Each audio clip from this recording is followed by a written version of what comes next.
Assalamualaikum warahmatullahi wabarakatuh. Sebelum melanjutkan videonya, untuk selalu terdepan memperoleh updatean kami, mohon untuk subscribe ya dan nyalakan loncengnya. Like jika kalian suka. Gunakan headset kalian. Selamat mendengarkan.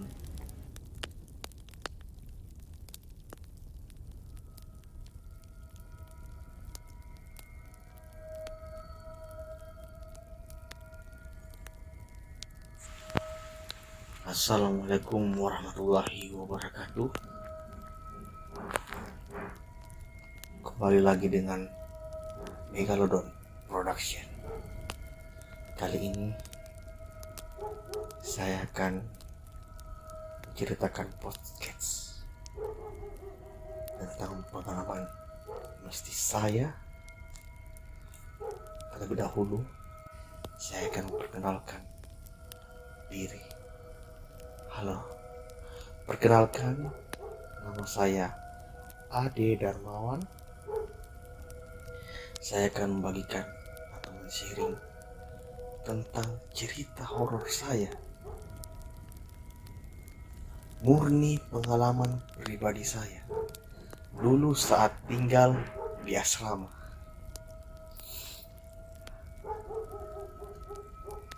Karena seperti kita ketahui, sekolah asrama selalu ada saja cerita hantunya. Tidak terkecuali dengan sekolah saya ini. Banyak sekali cerita-cerita hantu yang diturunkan oleh senior-senior saya dulu. Terkadang cerita senior saya dulu itu terlalu menyeramkan. Bahkan saya rasa mereka seakan-akan melebih-lebihkan ceritanya.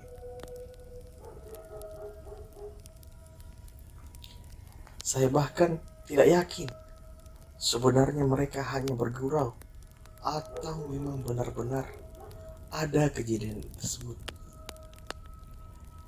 Yang pastinya cerita saya ini nyata, teman-teman.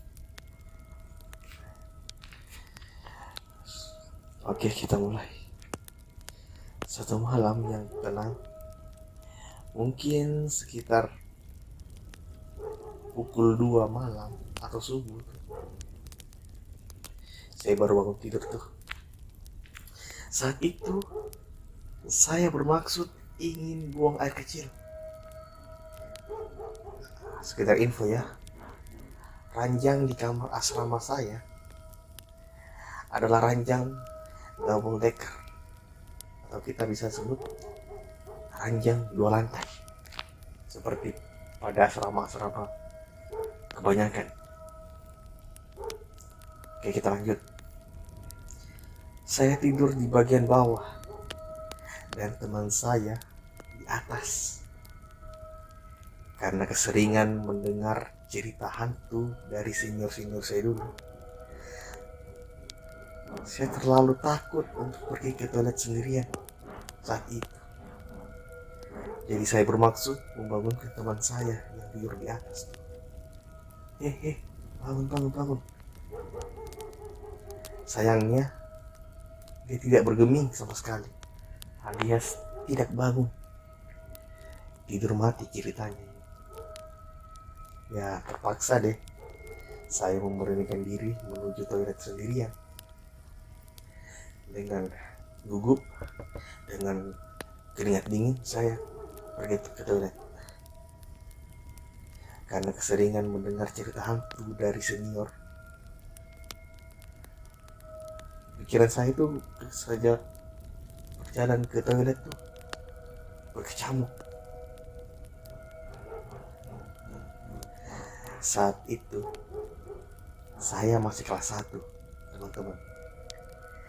Toilet asrama kelas saya waktu kelas 1 tuh berada di blok berbeda, tapi jaraknya masih cukup berdekatan. Untungnya saat itu jalan koridor terang dan kamar mandi juga terang, jadi saya lebih merasa tenang meskipun agak keringat dingin, guys. kamar mandi asrama menurut saya tuh tergolong luas lah. Di dalamnya ada beberapa tempat shower, juga jumlah toilet yang banyak, dan ada tempat cuci baju dan bak mandinya. Luas kan itu? Sebetulnya tidak mengherankan sih, mengingat seluruh anak kelas 1 yang tinggal di asrama mandi di sini semuanya.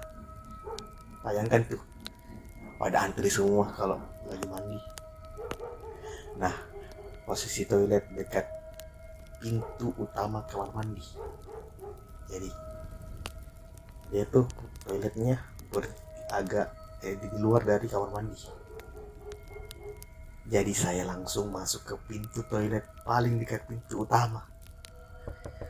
Ketika saya membuang air kecil, tiba-tiba saja saya, tahu nggak teman-teman, saya mendengar suara orang menyikat.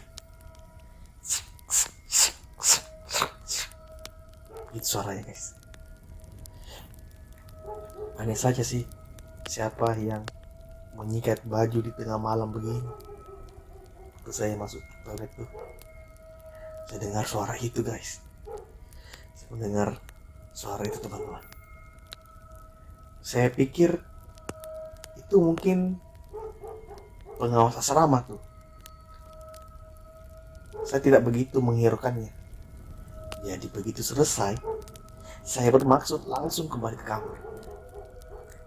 Tapi entah mengapa saya penasaran dengan suara sikat itu. Seolah-olah ada yang menarik saya untuk melihat ke sana. Bayangkan seorang diri pergi ke toilet dan mendengar suara seperti itu. Pikiran saya tuh campur aduk, teman-teman. Jadi saya heran, saya penasaran dengan suara itu. Jadi saya kesana lagi. Jadi perlahan-lahan tuh saya mengintai dari balik dinding. Dan yang saya lihat, teman-teman, apa? Ya Allah, ada sesosok yang membasuh kepalanya dengan menggunakan sikat dan ember milik saya. Teman-teman, kepalanya lepas dari badannya, ditopang dengan tangannya. Dan yang lebih mengerikan lagi, wajah kepala itu sedang menghadap ke saya. Seram. Ya Tuhan, hampir pingsan saya. Sudah keringat dingin, gemetar, pikiran berkecamuk, dan beneran itu yang saya lihat. Bayangkan, pernah nggak kalian seperti itu? Memikirkan sesuatu yang tidak mungkin terjadi, memikirkan ada sosok-sosok yang bisa dibilang hantu, tiba-tiba itu terjadi. Mengerikan sekali.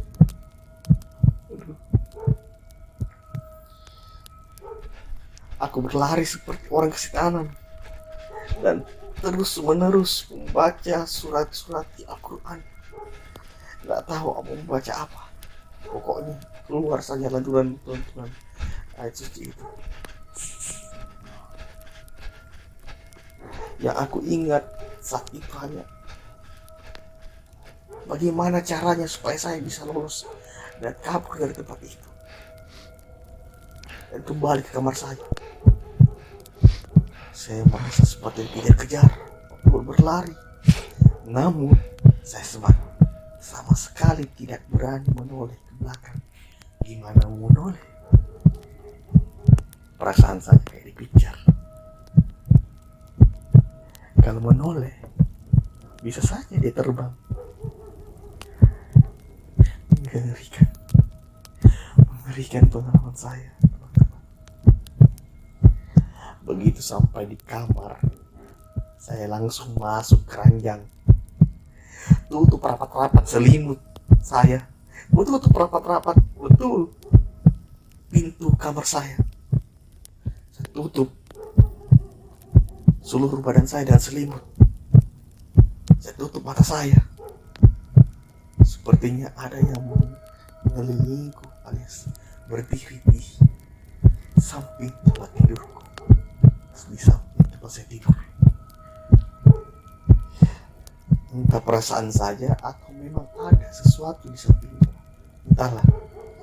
Beberapa lama akhirnya pun saya tertidur, dan alhamdulillah keesokan harinya semua berjalan normal saja. Tapi satu hal yang pasti, pada hari itu juga saya buang sikat dan ember saya itu. Saya takut ada bercak darah atau bercak apapun yang ada, yang setelah saya lihat ada hantu. Semalam ada bekas sidik jari ataupun bekas darah di ember saya atau sikat saya buang. Saya bisa beli lagi saja, mending saya beli lagi daripada saya pakai itu. Soalnya saya khawatir makhluk itu akan datang lagi menemuiku. Saya tidak mau. Ya mungkin itu hanya cerita pengalaman saya, pengalaman horor yang pernah saya alami selama. Mungkin teman-teman semua yang mendengarkan dapat terhibur di malam Jumat kali ini. Terima kasih atas perhatian dan supportnya. Terus berlangganan di channel Megalodon Production. Jangan lupa like, comment, dan subscribe. Thumbs up. See you guys. Assalamualaikum warahmatullahi wabarakatuh.